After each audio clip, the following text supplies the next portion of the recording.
Hello there guys, it's me Unstable Voltage and welcome to episode 6 of Europa Universalis IV. I'm going to have a quick recap because it's actually been a couple of weeks since I played myself, so I'm reminding myself what I'm doing as much as reminding you guys. So at the very start, we pretty much instantly peaced out with France from the 100 Years' War. We gave them Gascoigne and Labour pretty much to say, yeah, have these and we want out of the war.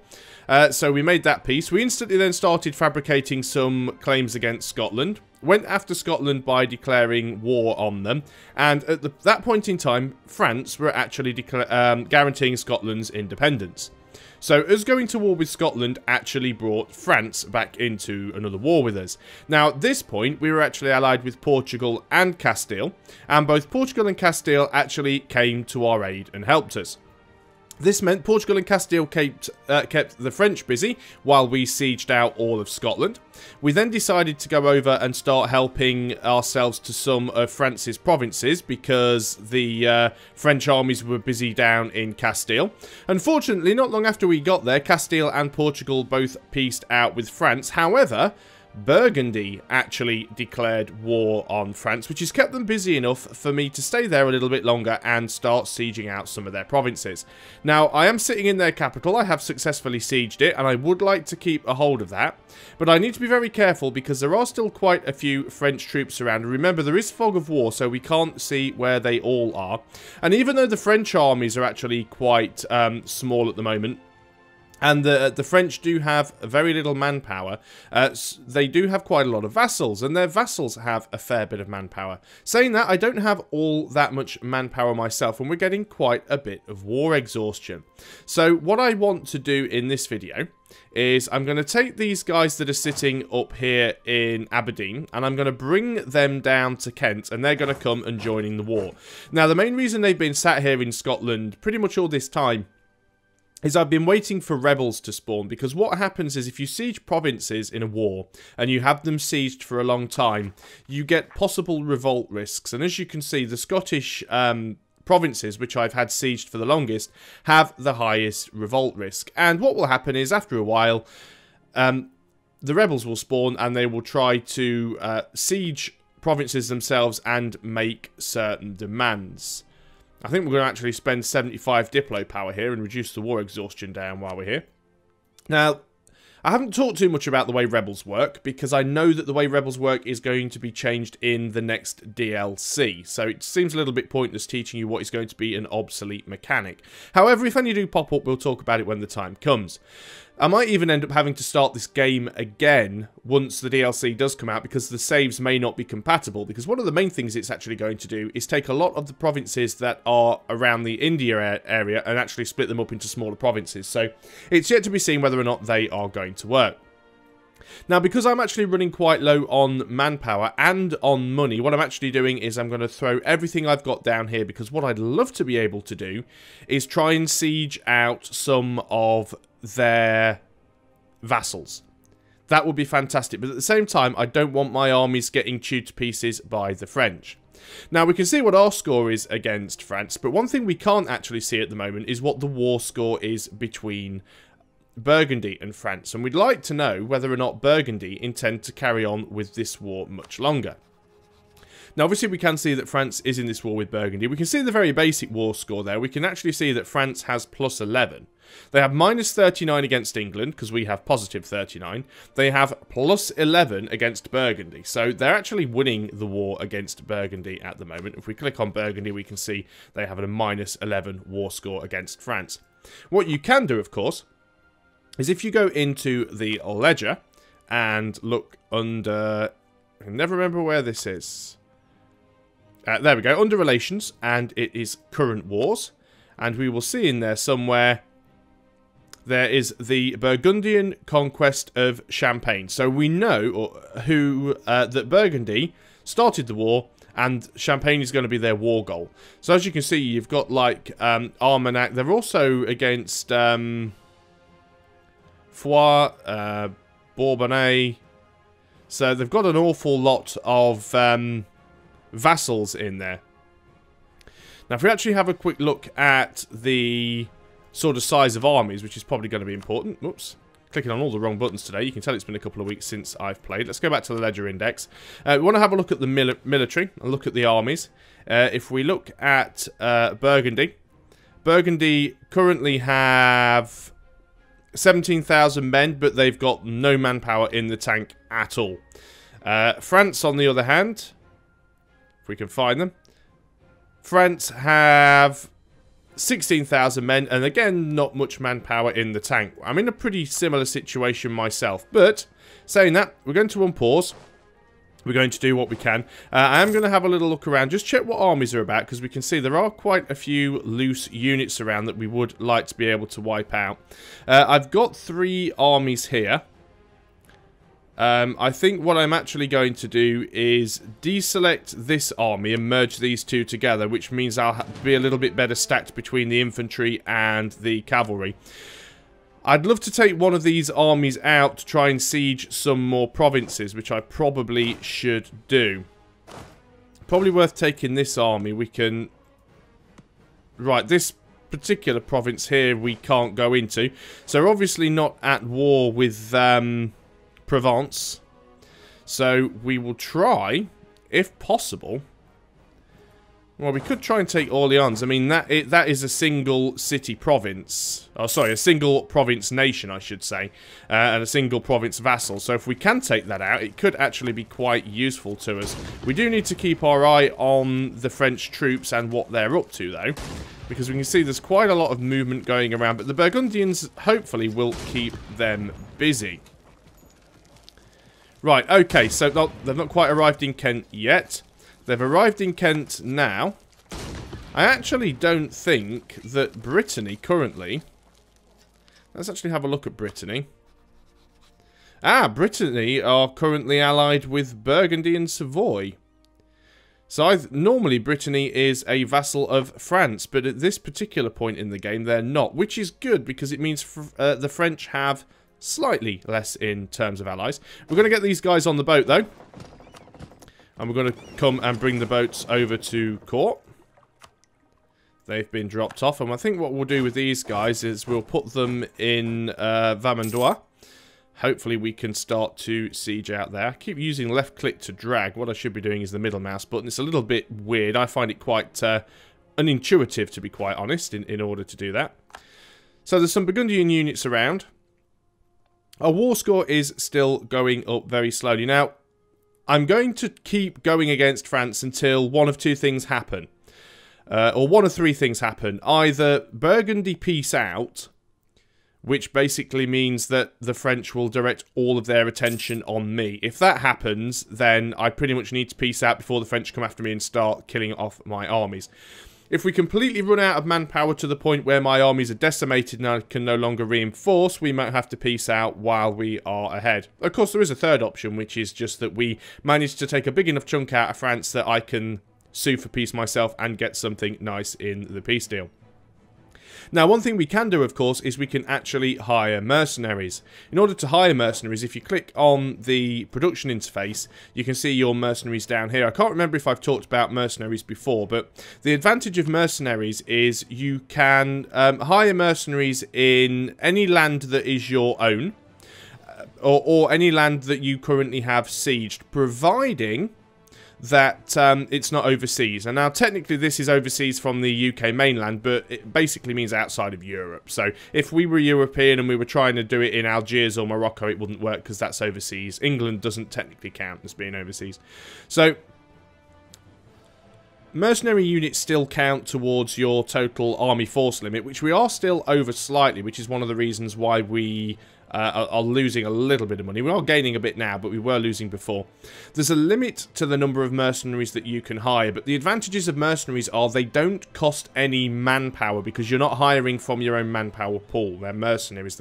They're swords or guns for hire. So you hire your mercenaries. Now, they do produce more quickly. They're faster to train. So in an emergency, it's really, really good to get them. They don't cost any manpower to reinforce either. The downside is they're very, very expensive, both to hire and to maintain.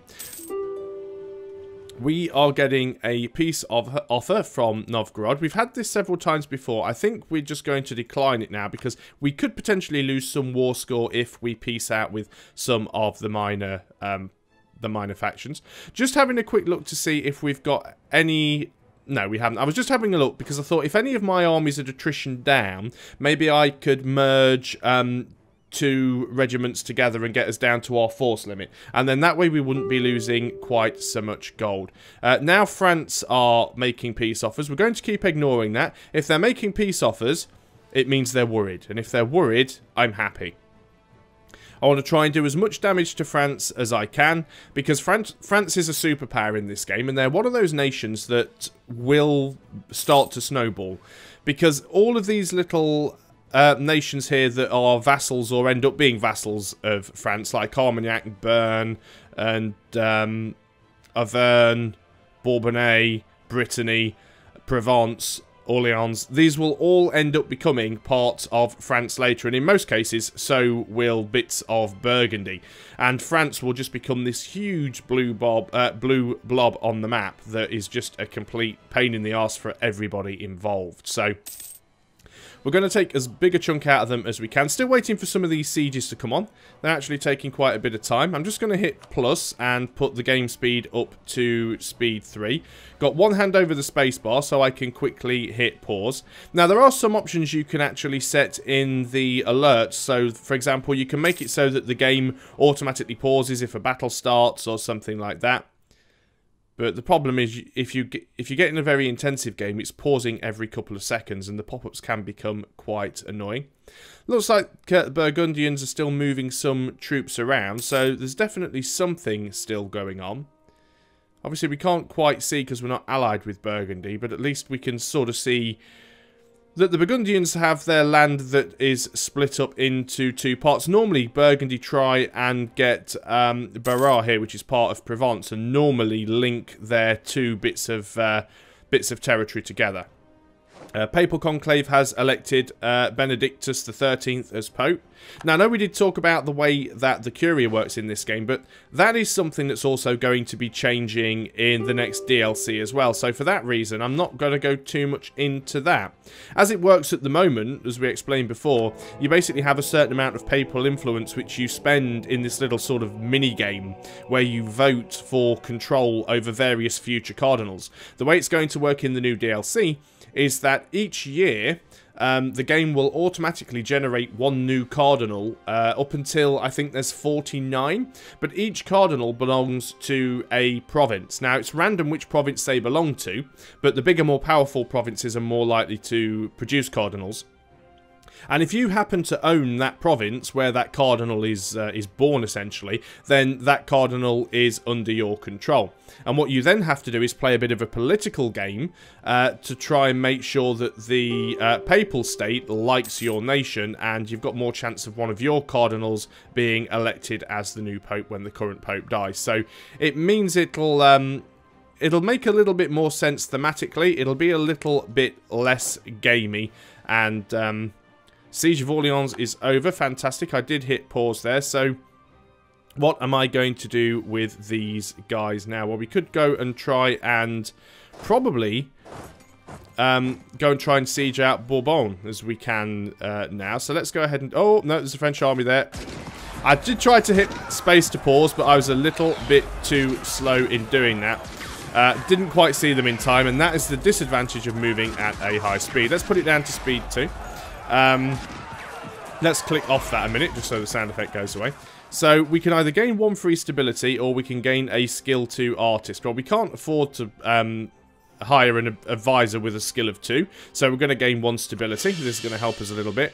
Now, this fight here, I don't think we've got much chance of winning this, because we have a crossing penalty, and we do have a leader, but I think they have the advantage here, so we are a little bit screwed, possibly.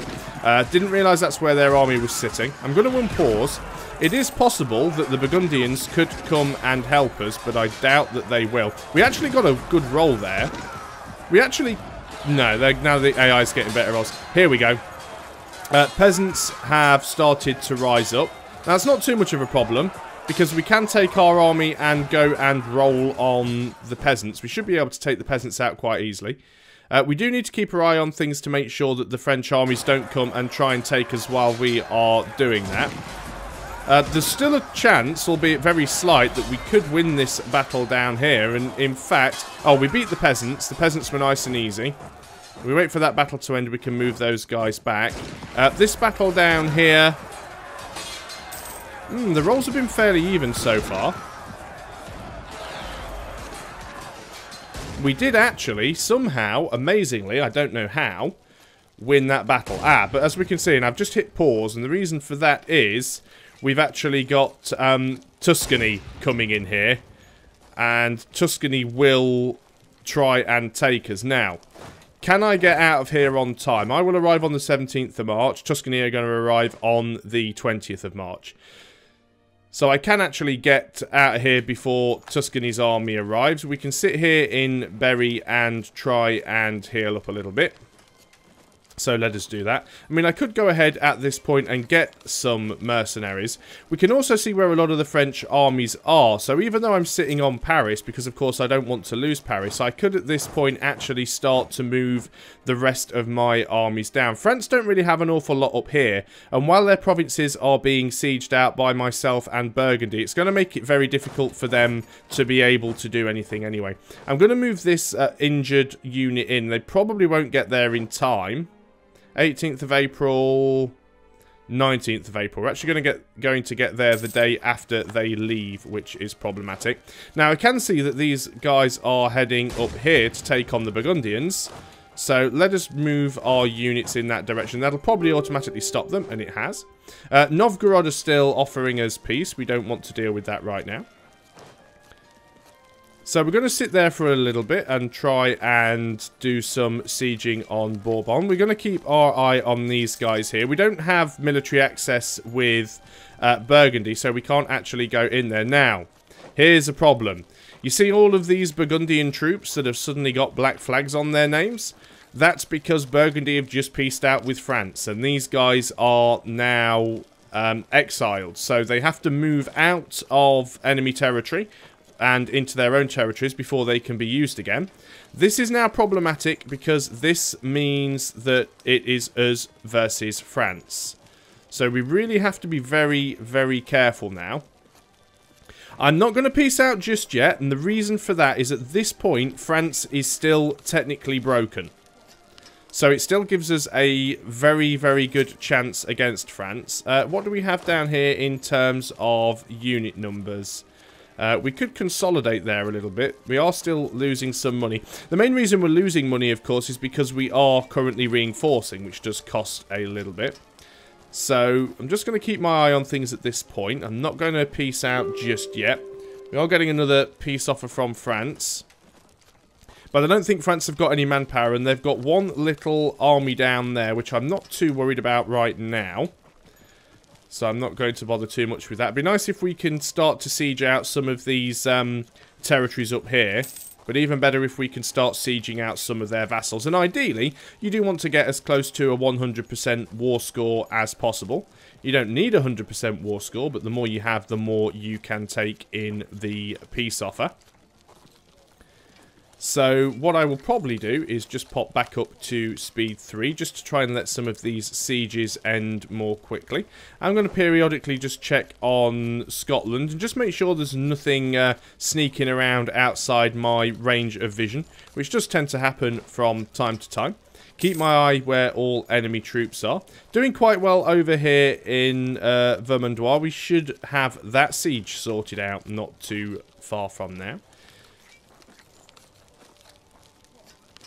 We're also sieging out Berry. The good thing is, if we could potentially take Berry, we can split France in half, and then that it's not a particularly good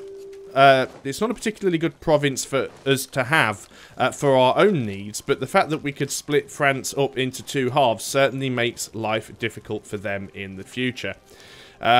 Just keeping my eye on this French army. They are potentially going to be a problem if they come our way. But maybe we can hold them back with these guys here and just use this one to go around and start sieging out. We've almost actually sieged out Berry at this point, which is very good for us. And the Siege of Berry's doing very well right now. Another peace offer from France. War score is still going up, so we'll keep at it. Very low on manpower now, of course. We're down to 225, so we really don't have any way of reinforcing at the moment. If we lose any troops, then it's going to take us an awfully long time to build our armies back up. And of course, we're in an enemy territory, so we are taking constant attrition at this point as well. Just still keeping my eye on that stack of French troops down there. They haven't moved yet. Siege in Berry is taking a lot longer than I was hoping it would. But we will get there eventually. The siege up here is taking quite a while as well. Now, sieges do take quite a long time at this stage in the game because we don't have any leaders that have siege ability on them. And also, we don't have any siege equipment such as artillery.